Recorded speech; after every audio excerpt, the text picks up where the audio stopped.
Shayx Abdul Qodir Jiloniy rahmatullohi alayh. Rabboniylikni anglash va rahmoniy fayzni qozonish kitobidan 47-majlis.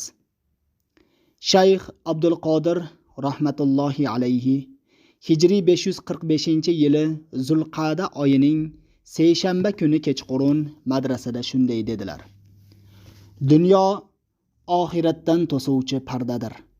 Oxirat esa dunyo va oxiratning parvardigori Alloh taolodan to'suvchidir.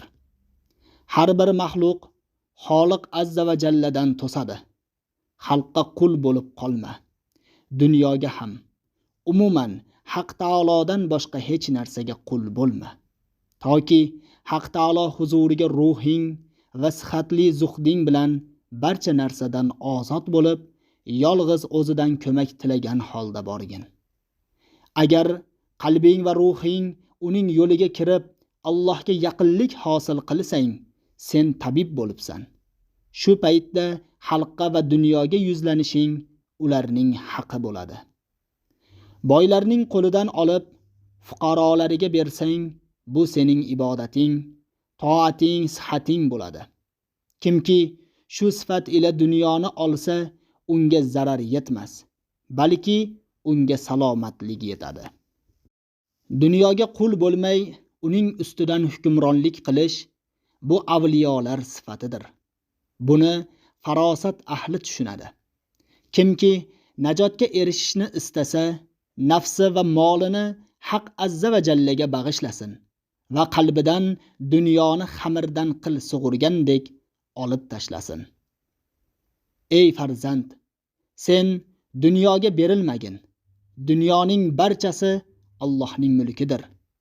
Agar Haq azza va jalla xizmatida bo'lsang, sen yo'l boshlovchi, dunyo sening xizmatingda bo'ladi. Dunyoning barchasi boy va azizlarning oyog'i ostida. Buni ularga Haq taolo ato etgan. Agar bu dunyoda bir tiyinsiz qolsalar ham, Allohga shukr qilib, undan rozi bo'lsalar, oxiratda unga yaqinlashganlari uchun rozi bo'ladilar.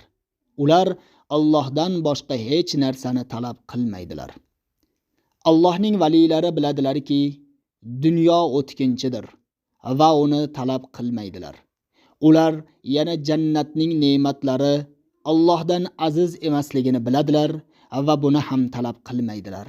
Ular faqatgina Alloh azza va jallaning jamolini istaydilar. Agar jannatga kirsalar ham, toki Haq taoloning jamolidagi nurni ko'rmagunlaricha ko'zlarini ochmaydilar. Yakkalanish, yolg'izlanishni yaxshi ko'rdilar.